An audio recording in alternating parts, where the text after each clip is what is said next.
नमस्कार, मैं हूँ केशव पंडित और आप देख रहे हैं देश का तेजी से बढ़ता है टीवी न्यूज़ चैनल और इस वक़्त आप देख रहे हैं हमारा खास कार्यक्रम सीधा सवाल। हमारे साथ में आज खास मेहमान हैं रविंद्र शर्मा जी जो पूर्व सैनिक हैं, वर्तमान में संपादक हैं। जी, मेरे साथ की बात की बहुत-बहुत स्वागत है शर्मा साहब टीवी न्यूज़ चैनल धन्यवाद। पर आपका। Thank you very much.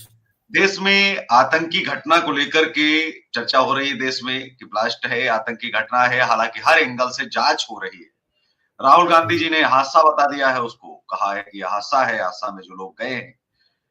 अब आरोप जो है प्रत्यारोप का दौर है, लोग लगा रहे हैं एक-दूसरे के ऊपर, लेकिन हम शुरुआत से शुरू जो है करते हैं कि 2014 के बाद कोई भी देश के अंदर सिविलियन के ऊपर इस तरह से कोई इतनी बड़ी घटना नहीं हुई थी, ये पहली वारदात है और समय रहते जो हमारी जो एजेंसियाँ हैं उन्होंने पकड़ लिया।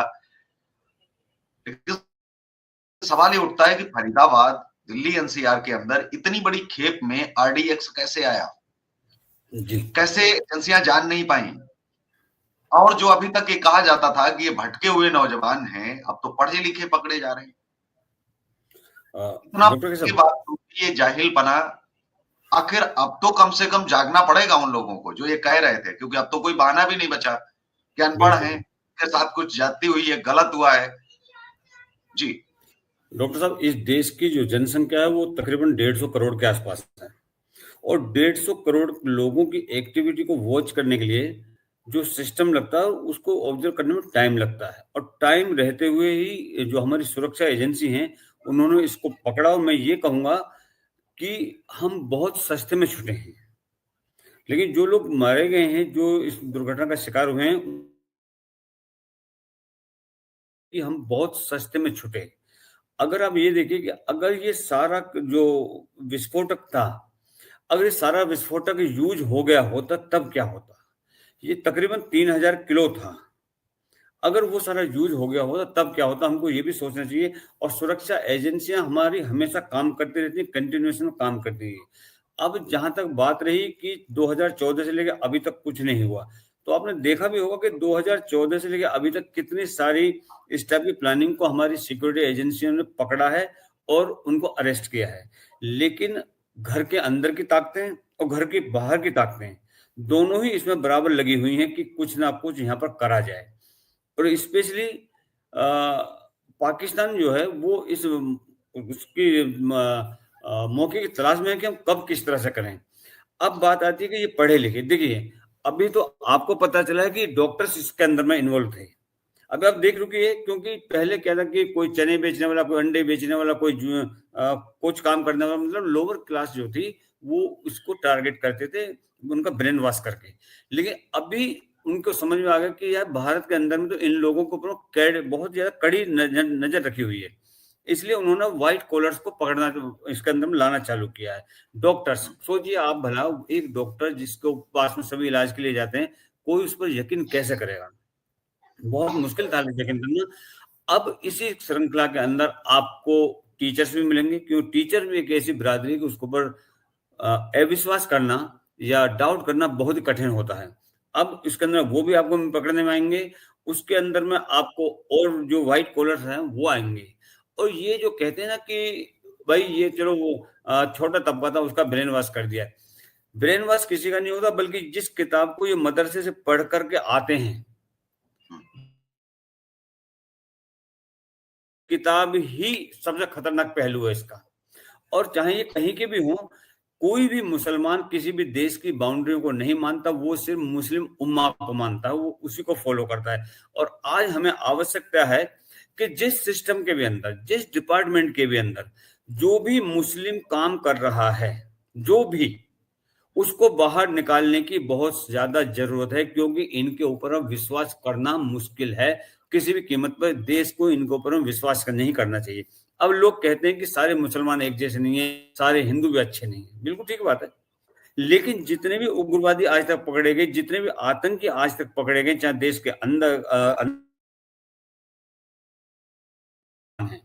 तो अब आप बताइए, आप किस तरह कह सकते हैं कि सारे अच्छे हैं? और अगर अच्छे हैं, तो क्यों नहीं वो पब्लिकली आकर के इनको अपोज करती कि इन्होंने गलत किया है या ये गलत कार्य कर रहे हैं। अभी इसी सिलसिले में जो ये बम ब्लास्ट हुआ है, इसके अंदर में जो समाजवादी पार्टी का अब वो आदमी है बॉम्बे के अंदर में, वो कहता है कि लाचारी और जो परेशान किया गया है मुस्लिमों को, उसकी वजह से ये लोगों ने ये काम किया है। What does it mean?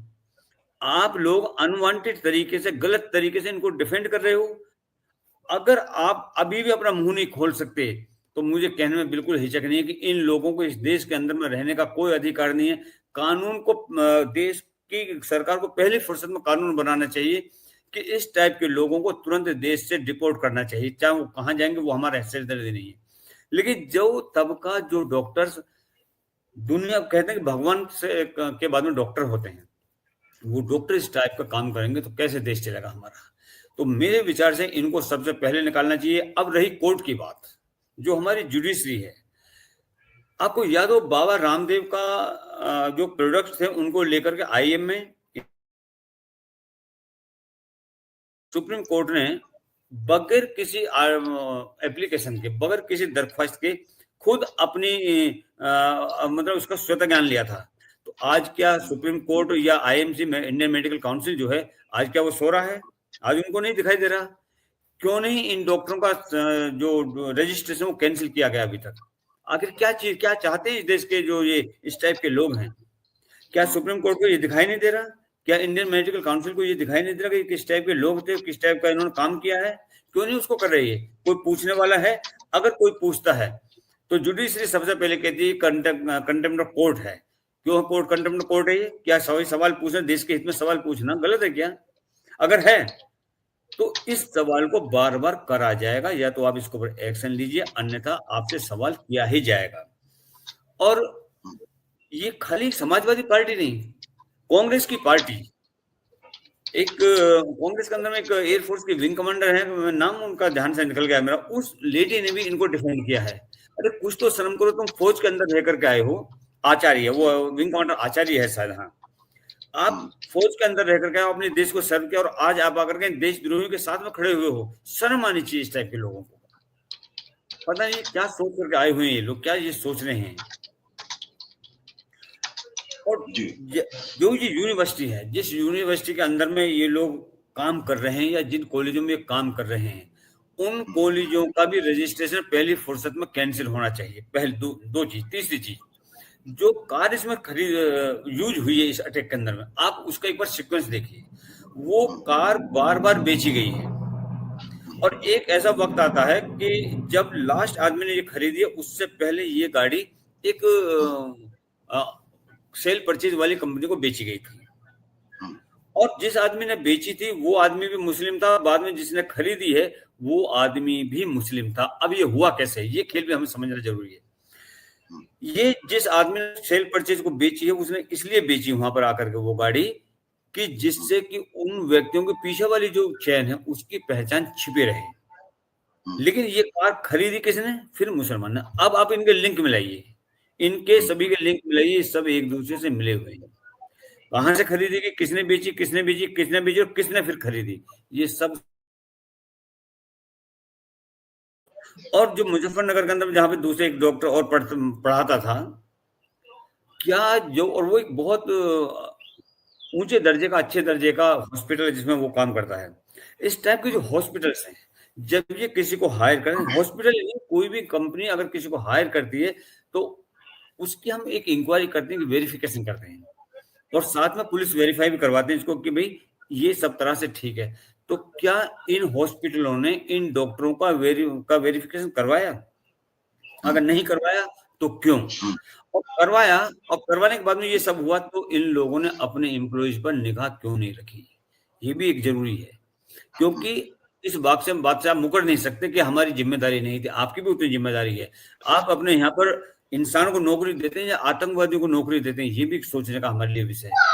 मैं ये कहूंगा कि सबसे पहले इन लोगों को इस देश से बाहर करना चाहिए और जिस भी गवर्नमेंट डिपार्टमेंट के अंदर में या पब्लिक डिपार्टमेंट के अंदर, पीयूसी के अंदर में ये लोग काम कर रहे हैं, इनको पहली फुर्सत में वहां से निकाल देना चाहिए। जी। जो भारत के अंदर जैसे विदेशों में किसी कर रहा है, पहले तो समझाते हैं, नहीं मानता है तो वो संगठन और संगठन के कर्ता धर्ता को सीधा उड़ा देते हैं, गायब ही कर देते हैं, पता ही नहीं चलता है। भारत के अंदर ऐसा क्यों संभव नहीं है इन लोगों को मुझे लगता है कि अदालत तक भेजने की जरूरत क्या है। क्यों वकील इनके केस लड़े, पकड़ो और इनको सीधा उड़ा दीजिए। ऐसे अब मैं लोगों को ही उड़ा जी, दीजिए और ऐसे लोगों को ही सीधे। मुझे लगता है कि जो लोग हैं जहां संस्थानों में काम कर रहे हैं, जिन संस्थानों में और ऐसी जगह पर जहां 3.5 घंटे गाड़ी खड़ी रही मस्जिद में और वो मस्जिद नहीं उड़ी। आप ये देखिए कमाल की बात, 3.5 घंटे, और जैसे ही वो गाड़ी चलती है तो 4 मिनट में उड़ जाती है। लोग कहते हैं मुसलमान पर आप जो है जी, टारगेट करते हैं, हिंदू मुस्लिम किया जा रहा है इस देश के अंदर। एक बड़ी बात आपको बता रहा हूँ, एक डिबेट चल रहा था, उस डिबेट में कहा गया कि देखिए साहब आप हिंदू मुस्लिम करते हैं। बोले कैसे? बोले देखिए बाबर जो है भारत आया, उनकी तरफ से वो उनका जो पोता हुआ अकबर का जो सेनापति था वो मान सिंह था, हिंदू था। हम्म, लेकिन राणा प्रताप का जो सेना जो वीर शिवाजी थे, छत्रपति महाराज जी, उनके जो सेनापति थे वो भी मुस्लिम थे। झांसी की रानी लक्ष्मीबाई को जिसने आग दी, मुखाग्नि दी, वो भी मुस्लिम ही था। कई उदाहरण उनको पेश किए गए। तो वहां पर एक ही लाइन निकल करके आई कि भाई मान सिंह को कौन राजपूत, कौन हिंदू सम्मान देता है, कितनी उनकी स्टेच्यू लगा दी है, उनके सम्मान में कौन कसीदे पढ़ रहा है, कौन उनकी कब्र पर जा रहा है, समाधि पर जा रहा है, या कौन उनको लेकर के बहुत ज्यादा बढ़ा रहा है और कह रहा है कि मान सिंह हमारा बाप था। भाई आप जब ये कह रहे हो कि हाकिम कासूर महाराणा प्रताप के सेनापति थे, तो आप हाकिम कासूर को बड़ा मानिए, उनको पूजिए, उनको अपना बाप बताइए। लेकिन आप तो मुगलों को अपना बाप बताने पर तुले हुए हैं, तो हिंदू मुस्लिम क्यों नहीं हो? जो डॉक्टर साहब, वीर शिवाजी के साथ में जो मुस्लिम थे, उन मुसलमानों को आप आगे बढ़ाइए, उनको कहिए कि हमारे बाप थे। लेकिन आपके लिए तो मुगल आपके बाप थे। मतलब मुगल गलत है या सही, वो भी आपने करना है और अपने तरीके से कहना है कि हिंदू मुस्लिम तो आप कर रहे हैं। इस देश के अंदर सुधार कैसे आएगा? बहुत सारे इस जो कह रहे हैं अच्छे मुस्लिम बिल्कुल मुस्लिम बिल्कुल बिल्कुल, अंतर इस करना सीखिए। कैसे अंतर अंतर कैसे करे जनता, कैसे समझे इस देश कि जो लोग उससे ट्रीटमेंट ले रहे थे वो अब उनको पता चलेगा। हमारा जो डॉक्टरी पेशा है, हम तो डॉक्टर को भगवान मानते थे, अब तो ये लगेगा कि सामने वाला बैठा आतंकवादी से बात कर रहा हूं। मतलब यदि मुस्लिम कोई सही भी होगा लेकिन मुस्लिम डॉक्टर होगा तो बस यही लगेगा कहीं आतंकवादी तो नहीं है। आज के बाद में अब ये घटनाएं जो आ रही हैं, इसके बाद बिल्कुल। में तो लोग इलाज कराने से डरेंगे और डॉक्टर उनसे भी कैसे, डरेंगे। आधार कार्ड देख के इलाज करवाएंगे कि भाई कहीं जा बिल्कुल रहे हैं, बिल्कुल मुस्लिम नाम पड़ा है, हम नहीं जाएंगे। इसमें डॉक्टर जाना जो डॉक्टर है कैसे, सबसे, मुझे लग रहा है कि इसमें मैं इसमें भगवान मैं से ये बात कर रहा हूँ कि आतंकवादी के साथ में। जी। इसमें मैं ये कहूंगा आपसे, अभी आपको याद हो कि थोड़े दिन पहले एक सुप्रीम कोर्ट के अंदर में एक पिटीशन गई थी कि जहां पर विष्णु भगवान की मूर्ति को खंडित किया गया था। तो वहां पर सुप्रीम कोर्ट के जो चीफ जस्टिस हैं गवई साहब, उन्होंने कहा था कि जाइए अपने भगवान से कह करके खुद उसको ठीक करवाइए। अगर इस देश की जुडिशरी की भावना हिंदुओं के प्रति ये है तो मैं ये कहूंगा कि सबसे पहले इस देश की जुडिशरी को सुधारना आवश्यक है, क्योंकि इस जुडिशरी के अंदर में जो जज बैठे हुए हैं वो एंटी हिंदू हैं, वो देश के सनातन के खिलाफ हैं वो लोग। जब तक इस देश की जुडिशरी नहीं सुधरेगी तब तक हम बदलाव नहीं ला सकते। क्यों? क्योंकि जुडिशरी ही वो चीज है जो जिसने इनको पनपने दिया। जब वक्फ का कानून पहली दफा आया था उस वक्त जुडिशरी ने अपना मुंह क्यों नहीं खोला? उसके बाद में अब यही केस हम दिल्ली ब्लास्ट का ले लेते हैं। अब आप देखिएगा इस केस के अंदर में जैसे ही ये कोर्ट में जाएगा ये केस, कपिल सिब्बल, अभिषेक मनु सिंघवी, इनके जैसे सारे वकील वहां पर पहुंच जाएंगे। किस लिए? इनकी पैरवी करने के लिए। सबसे पहले मैं ये कहूंगा कि अगर हिंदुओं के अंदर दम है, हिंदू संगठनों के अंदर दम है, तो सबसे पहले कपिल सिब्बल और अभिषेक मनु सिंघवी जैसे वकीलों को मारना चाहिए जो इनका केस लड़ते हैं। आप किसी भी दूसरे देश में जाइए, किसी भी दूसरे देश में आप चले, वहां पर कभी भी देश विरोधियों के लिए आपको वहां पर वकील नहीं मिलेगा कभी भी। खाली भारत के अंदर क्योंकि बहुत मोटा पैसा मिलता है। दूसरी बात, कभी सुप्रीम कोर्ट ने क्या ये पूछा कि भाई कपिल सिब्बल जैसे वकीलों को जिसकी फीस 2 लाख 3 लाख रुपए घंटे की है, उसकी फीस जो वो आदमी दे रहा है वो कौन से सोर्स से उसको पेमेंट हो रहा है? कभी ये पूछा? कभी कपिल सिब्बल या अभिषेक मनु सिंघवी से ये पूछा कि आपके पास जो इतनी इनकम आई इसका सोर्स ऑफ इनकम क्या है आपका? ये भी सुप्रीम कोर्ट को पूछना चाहिए, लेकिन सुप्रीम कोर्ट कभी नहीं पूछता। क्यों? क्योंकि सुप्रीम कोर्ट के अंदर में खुद ही भ्रष्ट लोग बैठे हुए हैं। अभी जस्टिस वर्मा जो पकड़ा गया था, सॉरी, जिसके घर से जले हुए नोट मिले थे, सुप्रीम कोर्ट ने क्या किया उसके खिलाफ? अगर वही नोट किसी आम नागरिक के घर से पकड़े जाते तब क्या होता? अभी तक वो जेल के अंदर होता, लेकिन जस्टिस वर्मा आज भी इलाहाबाद कोर्ट के अंदर में है। तो आवश्यकता है, बदलने की जरूरत है इस देश के जुडिशरी को। जुडिशरी बदलेगी तभी कुछ होगा। दूसरा, जो ये छोटे छोटे घटक दल, मतलब जो दल बने हुए हैं गवर्नमेंट के पॉलिटिकल पार्टीज के, इनके जो भी नेता देश के खिलाफ बोलते हैं, देश के साथ खड़े नहीं होते, पहली फुर्सत में उनको पकड़ करके उनको पिछवाड़ा लाल करा जाए और उनको अंदर डाला जाए। क्योंकि देश से बड़ा कोई नहीं होता, देश के ऊपर कोई नहीं है। मैं, आप सब, हम इस देश के नागरिक हैं। हमें सबसे पहले अपने देश की मान मर्यादा का ख्याल रखना है। उसके बाद में किसी मुसलमान को सपोर्ट करो, किसी और को आप सपोर्ट कीजिए।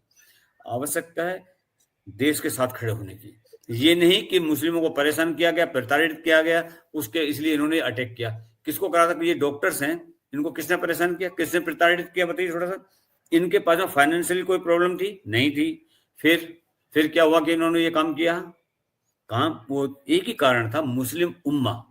मतलब इनके लिए देश की बाउंड्रीज मायने नहीं रखती, सिर्फ मुसलमान होना चाहिए। जो मुसलमान के फायदे की चीज होगी, या जो इनकी किताब कहती है कुरान कि काफिरों को मारो, वही इनके लिए सबसे बड़ी चीज है। इसलिए इनको जहां भी ये किसी सेमी गवर्नमेंट या प्राइवेट सेक्टर में काम कर रहे हैं, चाहे वो व्हाइट कॉलर हैं चाहे ब्लू कॉलर हैं, इनको सबसे पहले उस डिपार्टमेंट से बाहर फेंकना जरूरी हो गया है। अन्यथा कोई विश्वास नहीं कि मरीजों को मारेंगे या छोड़ेंगे। कई एग्जाम्पल हैं डॉक्टर्स के, जहां पर मुसलमान डॉक्टरों ने बाहर, देश के अंदर भी देश के बाहर भी, हिंदू महिलाओं को डिलीवरी करते वक्त उनका फैमिली प्लानिंग का ऑपरेशन कर दिया था बगैर परमिशन।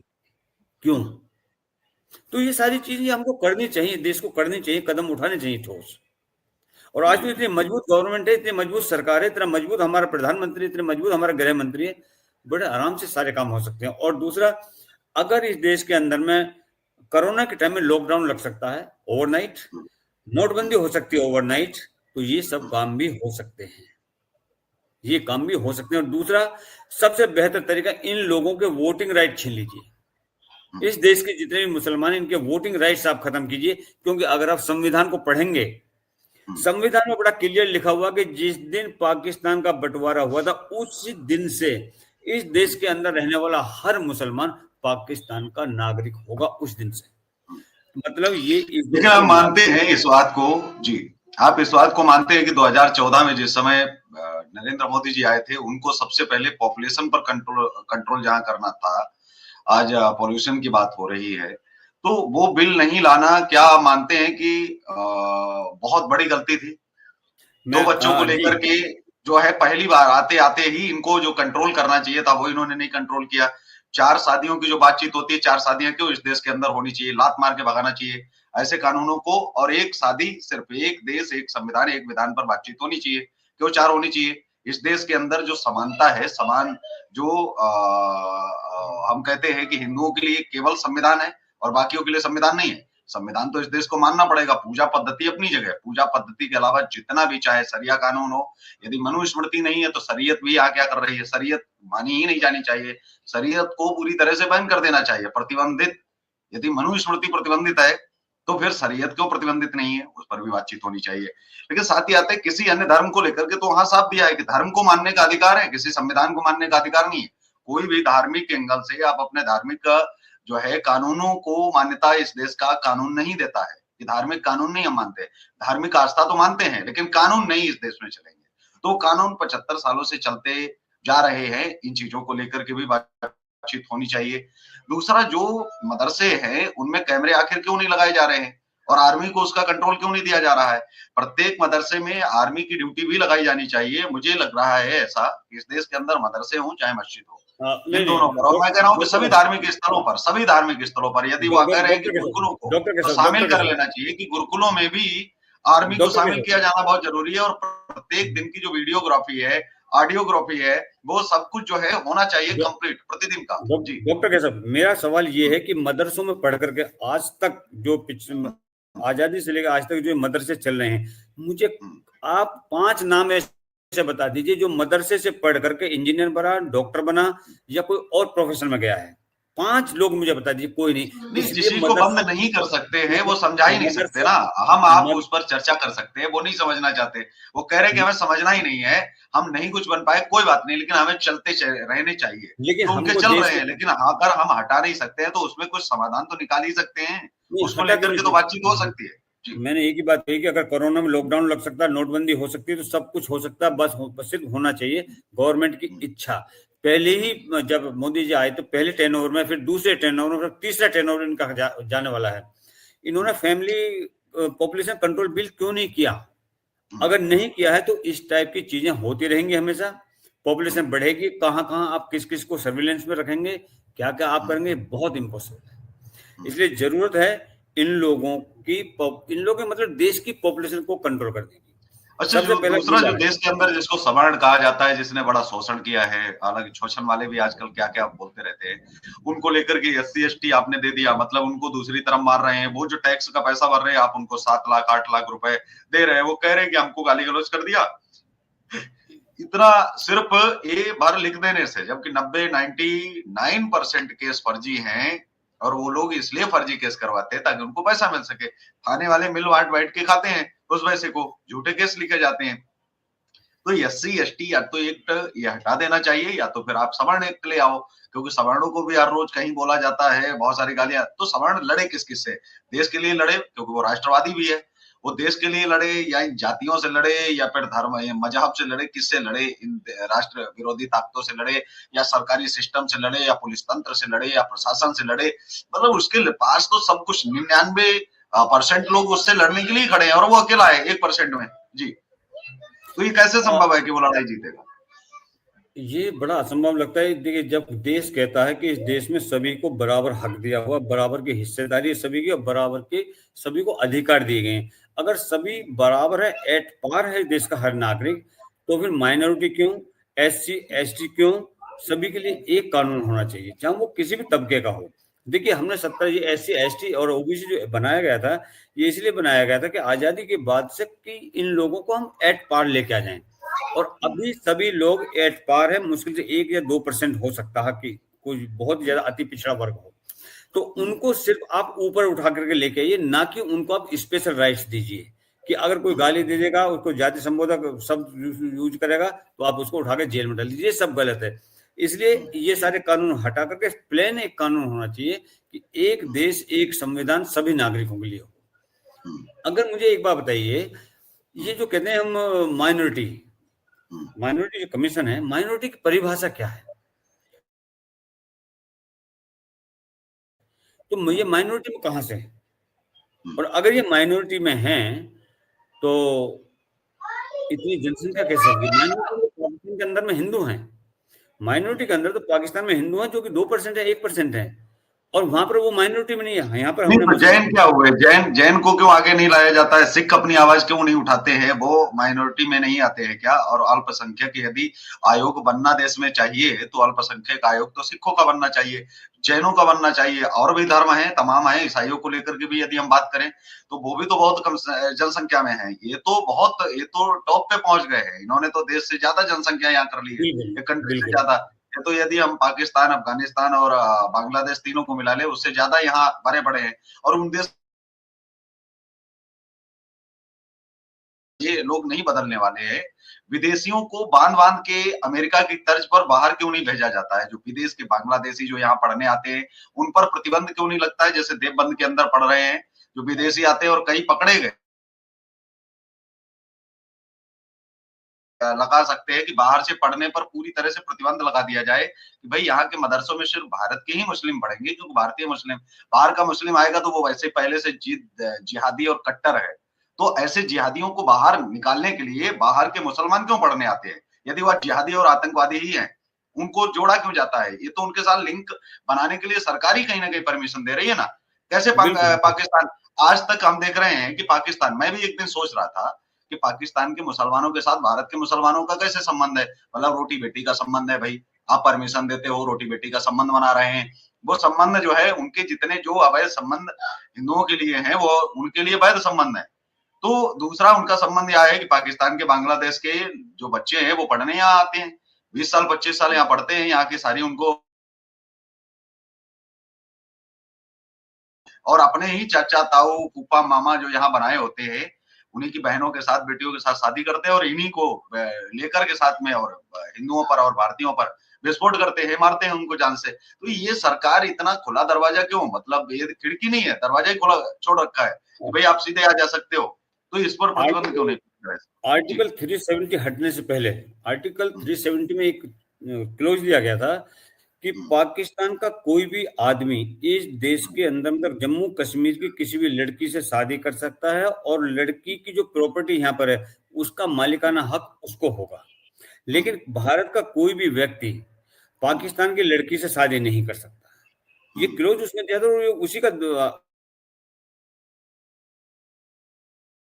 ये तो नेहरू गांधी फैमिली ने शुरू में ही स्थापित कर दिया था कि इस देश पर पहला हर चीज के ऊपर अधिकार जो है वो मुसलमानों का होगा, और उसी की पुनरावृत्ति करी थी डॉक्टर मनमोहन सिंह ने। उन्होंने बोला था कि इस देश पर पहला अधिकार मुसलमानों का है। आप किस किस को देखोगे, मैं कह रहा हूँ कांग्रेस के अंदर में शुरू से लेकर के आज तक, मतलब नेहरू से लेकर के और राहुल गांधी तक, ये सारे ही देश विरोधी हैं सारे। देखिए जब जब राहुल गांधी देश के बाहर गए, तब तब इस देश के अंदर में कुछ ना कुछ हंगामा हुआ है, कुछ ना कुछ तभी हुआ है। इसका मतलब बाहर से कोई क्रोनोलॉजी ऐसी आती है जो देश को भड़काती है, देश को तोड़ती है, देश के अंदर में झगड़े और उत्पात पैदा करती है। तो ये भी जरूरी है कि राहुल गांधी के ऊपर भी कुछ एक्शन लिया जाए। अगर वो एलओपी है तो एलओपी का मतलब ये नहीं कि देश के खिलाफ आप कुछ भी बोलते रहो, जो मर्जी वो कहते रहो, वो नहीं होना चाहिए। इस सरकार को उसके अगेंस्ट में भी कुछ ना कुछ फैसला लेना आवश्यक है। और जितने भी इस टाइप के यहाँ पर मदरसे चलने, देखिए मदरसों का बंद का आसाम के अंदर में हेमंत बिस्वा शर्मा जो वहां के मुख्यमंत्री, उन्होंने मदरसे बंद कर दिए। अगर वो व्यक्ति कर सकता तो ये हर एक जगह पर बंद हो सकते हैं। ऐसा नहीं है। इनका रजिस्ट्रेशन कहाँ है, इनकी ट्रांसपेरेंसी क्या है, इनकी जो फंडिंग आती है उस फंडिंग का क्या हिसाब किताब है, कोई है? नहीं है। क्यों नहीं है? तो ये सरकार का काम है, सरकार पूछती नहीं इसमें। क्यों? कि चाहे वो भारतीय जनता पार्टी है, चाहे कांग्रेस, चाहे कोई भी है, इन लोगों को अपनी कुर्सी प्यारी होती है, कोई भी हो। चाहे देश के क्या है क्या नहीं वो उसके इनके लिए इनको इतनी आवश्यकता नहीं, लेकिन इनको इनकी कुर्सी की सबसे ज्यादा जरूरत है। इनको अपनी कुर्सी चाहिए, इसलिए ये लोग आंख मीच करके रखते हैं, कोई आए कोई जाए। अभी बंगाल में देख लीजिए, सबसे ज्यादा घुसपैठ बंगाल से होती है। बंगाल की मुख्यमंत्री सीधे सीधे इनके पक्ष में खड़ी होती है। उत्तर प्रदेश के अंदर में जो समाजवादी पार्टी के मुखिया अखिलेश जी, वो इनके सपोर्ट में खड़े होते हैं। इनका सब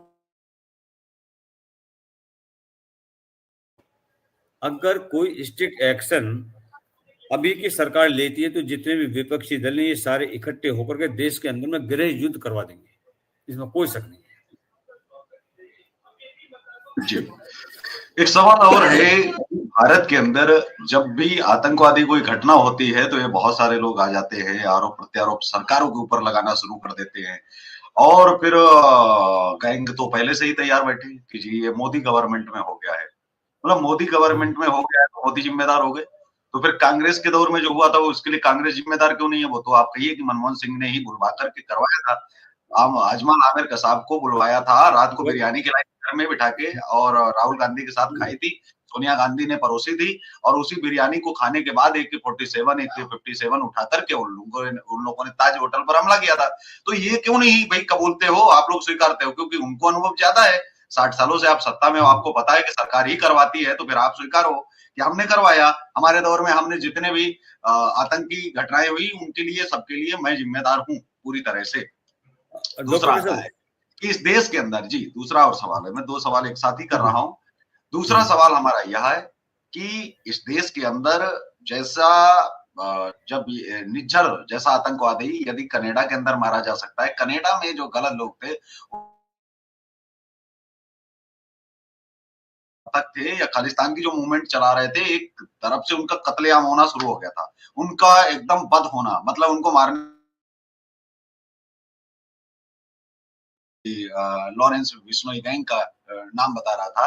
तो क्या इस तरह के गैंग या फिर एक अलग तरह से एक ऑफेंस मिनिस्ट्री एक खोल दी जाए, मुझे लगता है, या रॉ की तरह ही एक अलग से एक संस्थान एक भारत सरकार को बनाया जाना चाहिए कि जो भी देश विरोधी है, जो भी देश विरोधी है, मतलब यहाँ तक कि ऐसा व्यक्ति भी जो बड़े स्तर पर बैठा है लेकिन पाकिस्तान जिंदाबाद जो है बोल सकता है, लेकिन पाकिस्तान मुर्दाबाद बोलने में उसको दिक्कत है, तो ऐसे व्यक्ति को भी उड़ा देना चाहिए।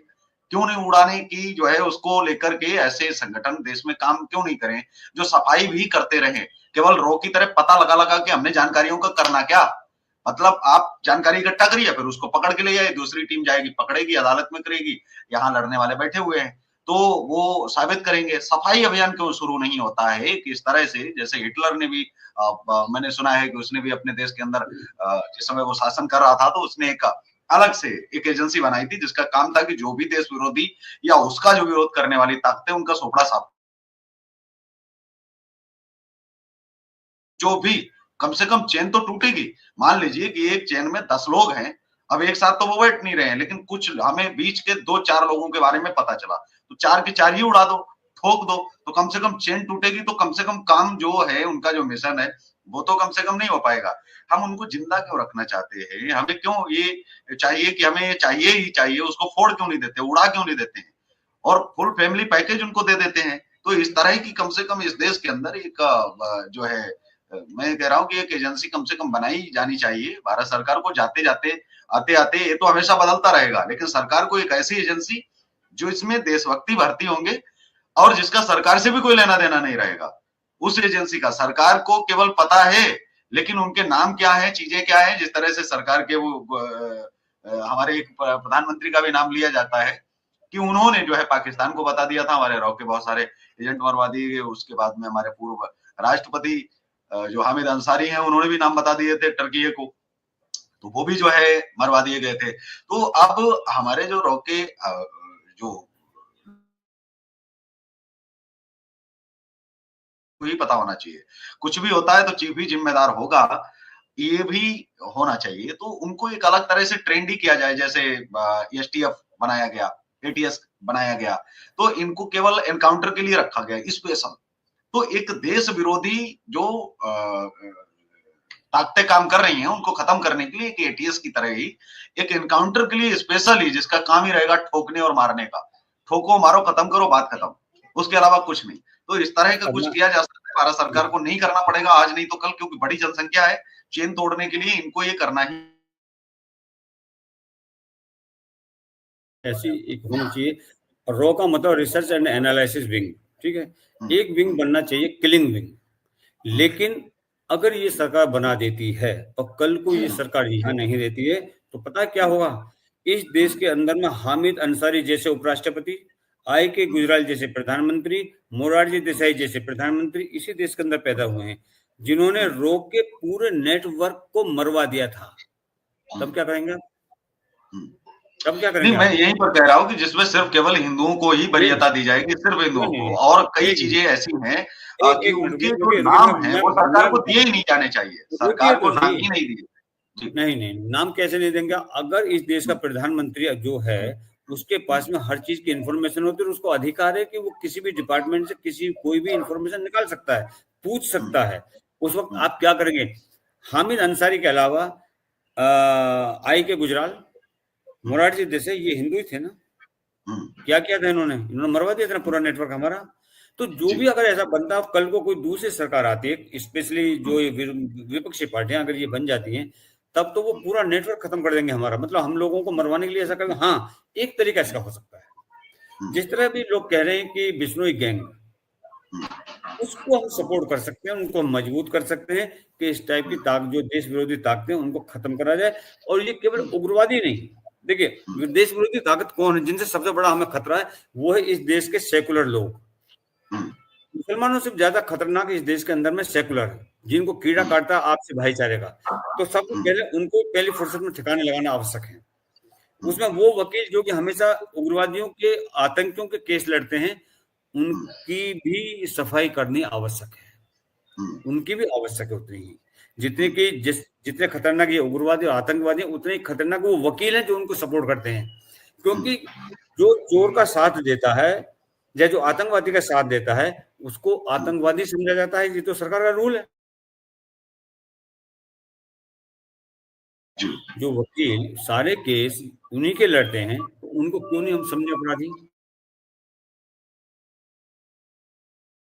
इसलिए मरेगी क्योंकि वो इस देश में जब वोट देती है एक सरकार को, तो कम से कम सुरक्षा का तो वादा सरकार जो कर रही है उसे तो पूरा करना पड़ेगा।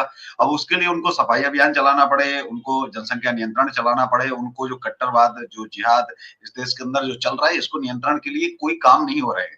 सीधा सा जो हेमंता का काम है वो ठीक है कि भाई आप सीधा सा जिहाद विहाद की बात आप कर रहे हो तो हम सीधा सा सुपड़ा ही साफ कर देते हैं, न रहेगा बांस न बजेगी बांसुरी। तो या तो उस बिल्कुल, तरह से काम शुरू हो तब संभव है, और अगर नहीं कर पा रहे तो कम से कम कुछ ना कुछ तो करते रहिए, जो कम से कम आप जो भाईचारे का और सेकुलरवाद का जो जो मुखौटा है वो कम से कम अलग उतार के रख दिया जाए। फिर रंग लगने में उनको परेशानी है तो क्यों मुबारकबाद दी जाए। यदि उनको जो है दिवाली मनाने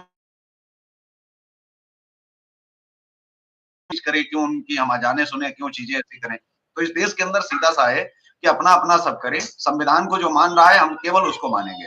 जो संविधान बिल्कुल, जिससे जो कुछ किसी और चीज को मान रहा है उसके लिए देश नहीं है, और उसकी हमें इज्जत भी करनी है, ये भी क्लियर होना चाहिए। बिल्कुल संविधान को जो मानता है वो इस देश में रहे, जिसको संविधान नहीं मानना, जिसको संविधान से ऊपर में सरिया रखना है, जिसको संविधान के ऊपर में कुरान को रखना है, वो इस देश को छोड़ दें, वो बेहतर है। इस देश में रहना है तो इस देश के नियम के अनुसार रहना होगा, क्योंकि यहाँ पर संविधान इससे पहली फुर्सत में जो इस कम्युनिटी के, जो मुस्लिम कम्युनिटी के लोग जिस भी डिपार्टमेंट में हैं, क्योंकि अब भरोसा उठ गया, बिल्कुल अब भरोसा नहीं कर सकते, उनको सबसे पहले यहाँ से निकालना चाहिए। क्योंकि अगर कोई इंजीनियर है किसी सरकारी डिपार्टमेंट में तो वो इंजीनियरिंग में कोई भी खुराफात करके बेड़ा गर्क कर सकता है। जो अकाउंटिंग में वो अकाउंटिंग से गड़बड़ कर सकता है, जो किसी और के अंदर साइंस में है वो हमारे पूरे रिसर्च सेंटर्स को खराब कर सकता है। तो ये हमारे सामने एक बार आता है और कहते हैं कि दूध का जला छाछ फूंक फूंक करके पीता। अब ये चीज जरूरी हो गई है कि इन लोगों लेकिन से आपको लगता है एक आखिरी सवाल की, क्या आपको लगता है कि हिंदू सुधरेगा ऐसी चीजों से, क्या उसको उसमें सुधार आएगा? जी नहीं, कारण क्या कि हिंदू ऐसी एक प्रजाति है जिसके अंदर में सेकुलर का कीड़ा है, वो कहीं और नहीं मिलता, वो सिर्फ हिंदुओं में पाया जाता है, और उस कीड़े को मारना बहुत मुश्किल है। हिंदू कभी नहीं सुधरेगा। हाँ, हिंदू मार दिया जाएगा, इसमें कोई शक नहीं। और जब कुछ हिंदू बचेंगे तब वो जागेंगे, तब वो कुछ कर सकते हैं। जैसे कि अफगानिस्तान में हुआ था, जब वहां से 4, 6, 10 जो हिंदू बचे थे वो आए थे। यही हाल यहाँ पर होगा, चिंता ना करें। अगर हम नहीं सुधरे, नहीं जागे तो अंत बहुत निश्चित है। चलिए, तो हमारे साथ में जुड़े थे रविंद्र शर्मा जी, जो है और देश के लिए क्या सर्वोपरि होना चाहिए उस पर भी वो हमेशा जो है डिस्कस करते रहते हैं। बहुत लंबे समय के बाद में वो एटीवी न्यूज़ चैनल पर आए हैं, इसके लिए उनका जो है एक बार फिर से धन्यवाद। और आज जो बातचीत हुई है आतंकवाद को लेकर के, पूरा डिबेट आप सुने और तय करें कि क्या वाकई में अब कड़े और बड़े फैसले लेने का अब वक्त नहीं आ गया है। आपको खुद लेने चाहिए, खुद आप समझदार हैं, खुद आप जो है फैसले कीजिए, आपको कहाँ जाना है, कहाँ आपको दवाई खरीदनी है। जो डॉक्टर भगवान के रूप में हो सकता है उसके साथ बैठना है, या किसी आतंकवादी के साथ बैठना है जिसका पता ही नहीं है कि आप आतंकवादी से ट्रीटमेंट ले रहे हैं, जो आपके जहर की तैयारी कर रहा है, साइनाइड से भी 10,000 गुना खतरनाक जहर बना रहा है आपके लिए, आपको मारने के लिए। तो भाईचारा कैसे आप निभाइएगा। तो आज के इस कार्यक्रम में बस इतना ही, हमें दीजिए इजाजत, नमस्कार। आप देखते रहिए देश का तेजी से बढ़ता है एटीवी न्यूज़ चैनल। जय हिंद, वंदे मातरम।